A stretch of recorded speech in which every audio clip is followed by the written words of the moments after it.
Anyway, I'll get on to my second subject of the day, which is housing. And I've mentioned parts of this before, and anyone who knows me from the past knows I had a real struggle with housing. I'll never ever approach it the way I did then, back in that day. I don't think I did anything wrong. I was just in a terrible mental state. I had the responsibility of a fucking child on my hands. I had the responsibility of a father who was dying. And I believe I was picked up on. This time it's a totally different situation. I'm dealing with it in a totally different way. So there won't be any names mentioned, there won't be any housing organisations mentioned or anything such as that. But as I've said on here, in the recent past, there's a real issue where I live where there are 16 bungalows. It's on a very slopey site, not a good site, to change in any way, shape or form. It's not a good site for the over 55s either. It's independent living now, whereas when I came it was sheltered housing. But for the 16 bungalows, there are 10 parking spaces. The nearest parking space off-site is over 100 metres away. To people who live at the opposite end of the bungalows, it's 200 metres away for legal parking. And it's then not even a place where people want you to park because you're opposite someone's house and such as that. The other parking right outside the complex is on a slope and opposite an entrance, which again is illegal parking. Now, as you come into my housing estate of 16 bungalows, there's a sign that states private. It is private. It belongs to an housing association. So once you're on there, you park up and you go to your bungalow. Now, the issue has been that the housing association have suggested that there isn't parking space for us on there because there's only 10. Then you park outside. Well, Peroni, you know, as I know, as soon as you park outside there, your insurance is invalid. I won't say it's invalid, but you need to tell your insurance company that you're not parking on the private land or the driveway that you've told them in the original documents, which qualifies you for a cheaper premium. And one guy has suggested, blah, blah, blah, that you inform your insurance company that you might not be parking on land. Well, you can't ring them every night and say, I've been unable to find a parking space. I've had to park on the road. You know where I'm coming from. Anyway, long story short, as I am in the sense of not wanting to put up with everything that's just thrown at me and loving the place I live and having loved it for the 8 years I've been here, it probably saved my life, this place, and gave Big Zoons, my dog, 4 years of a wonderful end to her life. So I organised a meeting with the top brass, those who as good as run the company as far as we can touch, i.e. not the managing director, but those in control of the top half. And those people travelled off the country, actually, from one side, from the East Coast. They came here, one in particular, to talk to us. And I was so grateful that we got together this meeting. 90% of the residents turned up to the meeting. We discussed many things besides parking, the bins, other issues, the lighting, blah, blah, blah. We discussed many issues of which 90% were resolved or in the, in a position where they're being looked into. But all along, we couldn't get any movement on the parking. Because the estate was built in the 50s, I suppose in those days you didn't have parking. And as I say, it's 100 metres long from one side of the estate to the next. So I'm lucky enough to live at the beginning. So if I park up, I have to walk up a very steep slope, really, to get to my place. If I lived at the bottom, I'd only have 10 yards for the first bungalow. But I live at the top. But if you live at the end of the bottom or the end of the top, you've an extra 100 metres to walk.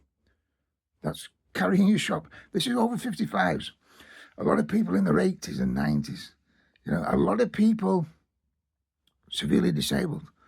A lot of people over the 50s disabled and such as that who battle away. And to be honest, if you're walking that distance with your shopping, and if you get any kind of benefits whatsoever, you will be classed as claiming them illegally. Now, one of the first things I asked for, besides an extension to the parking, was a facility to plug in a mobility scooter or store a mobility scooter. This, like the parking, was denied. It isn't going to happen. There is plenty of space, plenty of areas that could be developed to create extra parking spaces, but they're purely and simply not going to be developed because of cost. Apparently, they've been told 3 extra spaces would cost 40,000 plus. Now, I don't know who's quoted that like, but I wish I'd been in the game in those days. But anyway, long story short, towards the end of the meeting, everything went fine. You know, we were happy to have all got together. It brought a community spirit, which we hadn't had before. And as I said, and just let me add something else. Out of the 16 bungalows, 7 of the bungalows, people don't have cars. There are people who've lived here for 20, 30 years. They're in their 80s. They don't have cars. So many an occasion, 3, 4 cars are parking off-site. All right, some people have 2 cars, so they purposely park 1 car off-site. But there is not a facility to park. The situation is going to get worse. The situation is going to get worse simply because the elderly, just through the natural law of whatever you call it, will pass away. And the next person who moves on here over 55 will have 1 car or 2 cars, if you know what I'm saying. So the situation is going to get worse. There's nothing. They told us that nothing could be done about it. They expected us to accept that nothing could be done about it. And so the meeting ended. We all went in our separate ways.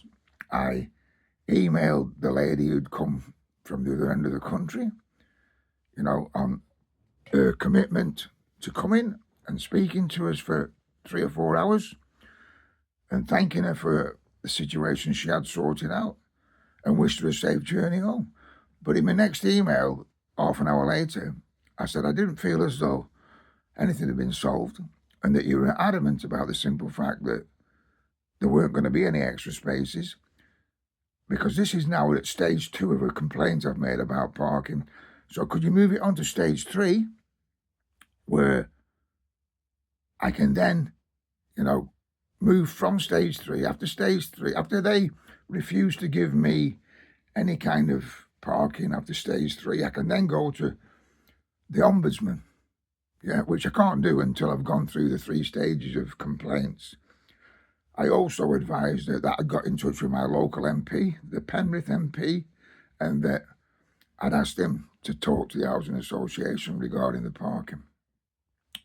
Anyway, I think that email quite upset the lady, and she said she thought everything had been resolved during the meeting we'd had that morning. But as you know me, and as I know myself, if parking isn't improved, I lose my home.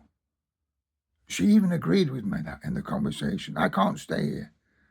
I'm on the verge of needing a mobility scooter, and I'm on the verge of probably being in a wheelchair within the next 12 months.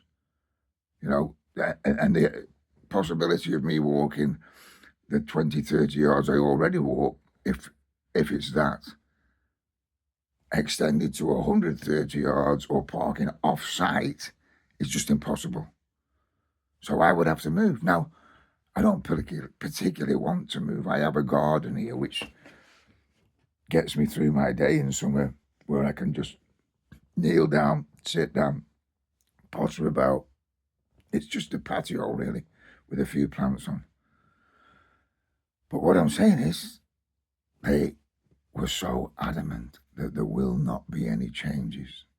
Because it was built in the 50s, and I didn't know this, but such as steps, such as areas which are not accessible to disabled or elderly people. They don't have to do anything about it. Modern structures, yes, you have to start that way. But because it was built back then, you don't have to alter that. You don't have to supply an electric facility to plug in a mobility scooter. You don't have to supply an area where you can, store a mobility scooter. You don't even have to supply an electric point for a car. I have a disability car. If I was to actually change my car next year to an electric disability car, I asked her, and the garage who would sell it to me would agree to give me a free charging point, which they would there be a place I could use it? And she said, no, we're not prepared to do that. So basically, they've blanked my way of staying here. So that's why I'm taking the case forward to stage 3, to the Ombudsman, to my local MP. If all that fails, then I have no other option other than to move on again, or attempt to move on, whichever way it comes that someone can supply me with some kind of accommodation. It isn't just that. There's been massive issues on here, massive issues involving a particular person where threats were made and such as that, and court cases are going on. And I'm involved as a witness in those cases, and a woman was basically abused and such as that. All this has added up and added up. And this has been down to the simple fact of the vetting of the people that were moved on here, and the people in control of this particular site.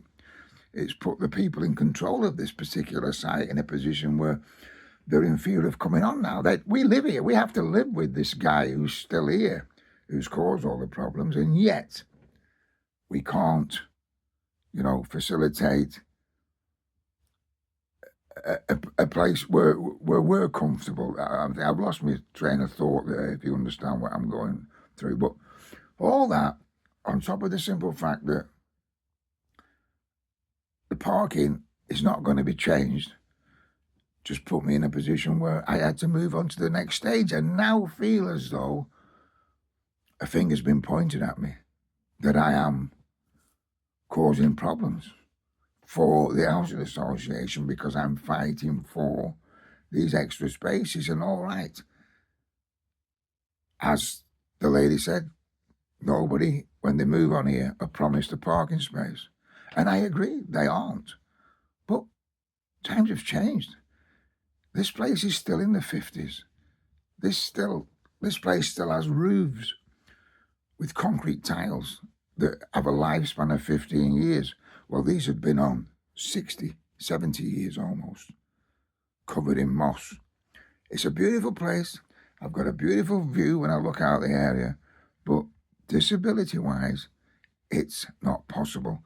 There's a couple of old ladies at the bottom in their 70s and their 80s who put up with it and do as they can, and they don't have vehicles, but they didn't spend a lifetime in the construction game or have a lifestyle like I led.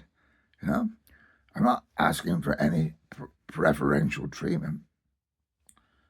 I'm just wondering why.